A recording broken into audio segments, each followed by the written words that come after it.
What's up, guys? Welcome to Roensch Capital Charts. Today we're taking a look at SoundHound AI stock, ticker symbol SOUN, on a variety of time frames in anticipation of the next trading day, Tuesday, March 5th.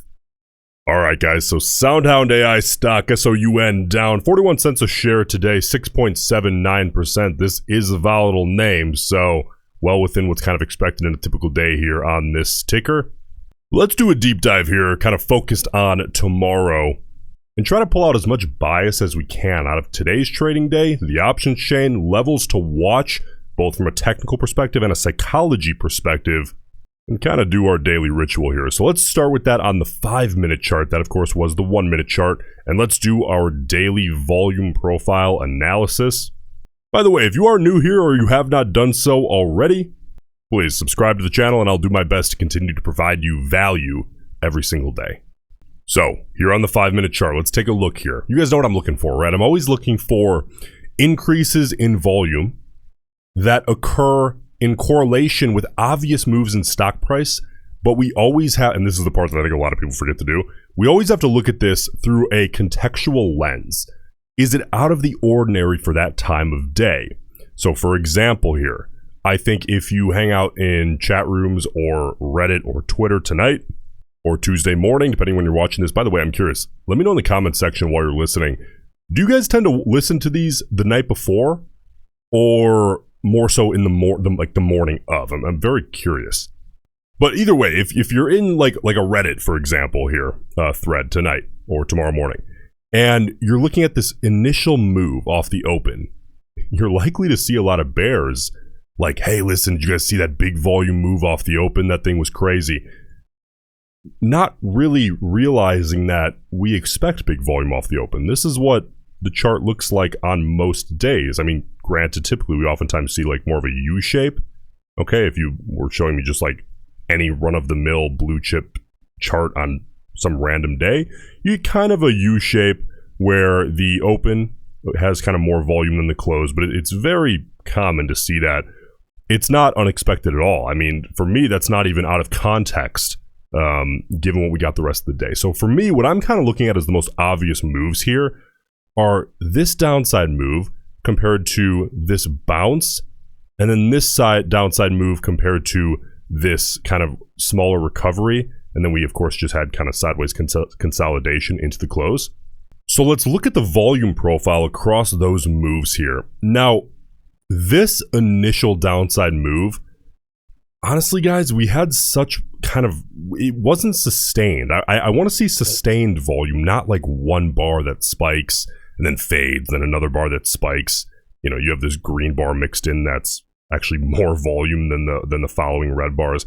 To me, this doesn't mean anything. This is not definitive enough to pull anything out of there.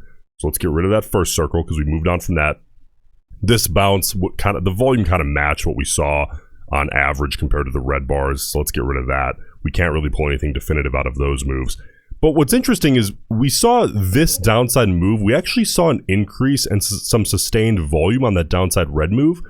And then the recovery volume was actually on average a bit less. So I think we are going to see some bears saying, you know, that midday move we saw, we kind of won that period of time, that 30 minutes or however long that may be. So bulls, just kind of understand that. Remember, this is just one factor of many that we're going to look at here, and it needs to be only taken as one factor. But just kind of understand, I think it's important to understand the other side of the trade almost more than the own side of your trade. I think understanding the enemy, so to speak, is highly important as a trader.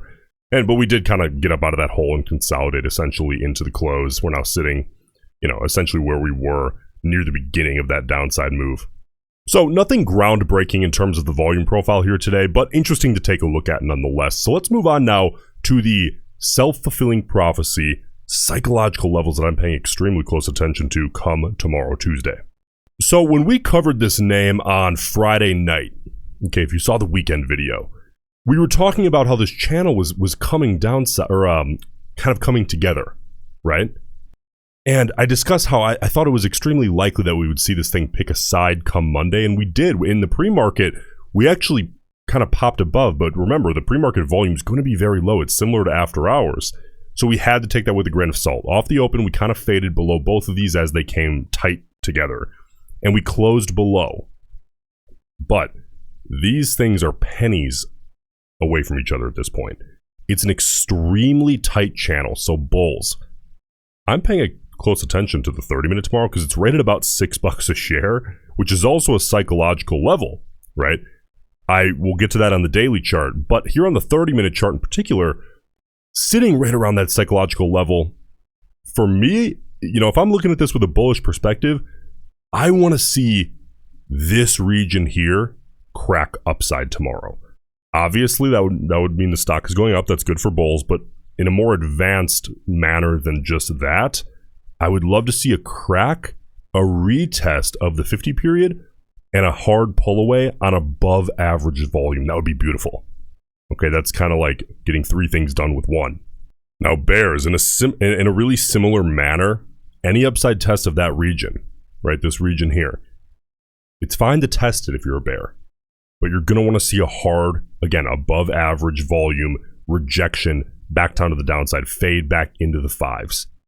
Okay, because you'd kind of be losing three important levels in one upon a break and hold, and the bulls would be celebrating, and I think that would likely discourage some bears, at least in the short term, which of course bulls is kind of what you're after. Now let's move on here to the 4-hour chart and take a look. You can see that the 4-hour is coming more and more into play here with the 50 period right about 519, 520-ish. This one's really simple. That is approximately, at least as far as the closing price is concerned, or more so the after hours price as of the recording of this video, it's about an 8% downside move to the 50 period. So is it within a single day's potential for SoundHound AI? Sure. We need to discuss it so we're ready. Bulls, ideally, upon a retest, you're going to want to see that thing hold, obviously, because it's right ahead of $5 a share, which is a huge psychological level. But ideally, we wouldn't want to see a retest at all if you're a bull. You would ideally just want to see a pullback away to that $6 psychological level. With bears, on the 4-hour chart, your primary objective here in the near term, if you're looking to get down to $5, get back in the 4s, which I think a lot of bears would be more comfortable with, being that 5 is such a huge psychological level, you're going to have to go through that 50 period on the 4-hour, which, bulls, you always want as many psychological barriers to the downside as possible, especially ahead of big psychological levels. So that is a good thing to have there. But bears, just understanding that is, an 8% move or so away.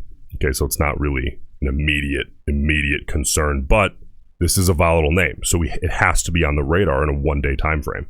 All right, now, the most important chart of all, the most obvious picture, the one that everyone in the world is watching who's looking at this stock, is the daily. Moving averages, not relevant at all. They're in the 2s right now. The picture becomes really obvious here, right? I'm looking at 3 primarily psychological levels, okay? Psychological levels tend to become technical levels and vice versa. But if I'm a bull here, any downside test of 550, I want to see hold on above average volume, because my primary goal in the near term is a break back above 6 if I'm a bull. So if I have my eyes set on 6, I want 550 as kind of a backstop. Okay, bears. Objective number 1, get down below 550. If your goal is 5, 550 is kind of in the way, and you're going to want to crack 550, head down toward that moving average that we just discussed, make a test of that, a break downside through that, and then the ultimate test of that psychological level of 5. Bulls, I think it's a good thing that you not only have 550, that moving average, and $5 before a downside break of 5, but bears, upon that occurring, I think that would encourage a lot of your peers and discourage a lot of bulls. Whereas for you bulls, a hold of 550 and a move upside towards 6 is the exact opposite. That encourages a lot of bulls and discourages a lot of bears, being that the bears have their sights set likely on $5. Implied volatility here. Looking at this down here, it is at, IV has fallen in the last few days from, about 248%, right around earnings, right? Now to about 145%. Again, we discussed, not unexpected at all. Just understand that the lower that goes, the more attractive conditions become for new options buyers, okay? Because obviously people like to buy options when IV is low. If you don't fully understand the Greeks yet, I encourage you to utilize a resource. You can absolutely learn all of it for free. It's out there. Just sit down and study, and I think you can learn the Greeks in a weekend. If you'd like, come become a platinum member and we can talk about it. Now let's see. I know that this is a lot of your guys' favorite part. Let's look at the options bias in the chain today. This is just from today, Monday, how traders are positioning themselves heading into tomorrow. So we have 148,000 total contracts traded, 97,000 calls almost, and about 51,000 puts. So we are seeing a rather heavy call side bias on SoundHound stock here today, Monday. If we break it down by time frame, the shorter term speculators are a little bit more undecided. The 0 to 20 delta range, about 14,000 calls and about 12,000 puts. But once you start getting into the more midterm and longer term outlooks, right, the more at the money and in the money contracts, you start leaning more and more to the call side. Again, this is just data from today. Okay, so consider that as well. Listen, if you got value out of this video, please subscribe to the channel, leave a like on your way out. And hey, throw yourself into the conversation here. I want to know, what is your guys' time frame on this stock? I'm very curious. Like, let's kind of like take a poll in the comment section. Is this a long-term hold for you, or are you trading this stock and then you'll move on to the next one? I'm curious what kind of like the divide is here, because I know that there's both of you here. So let me know in the comment section. I will be reading all of them. I appreciate you guys, and I'll see you tomorrow.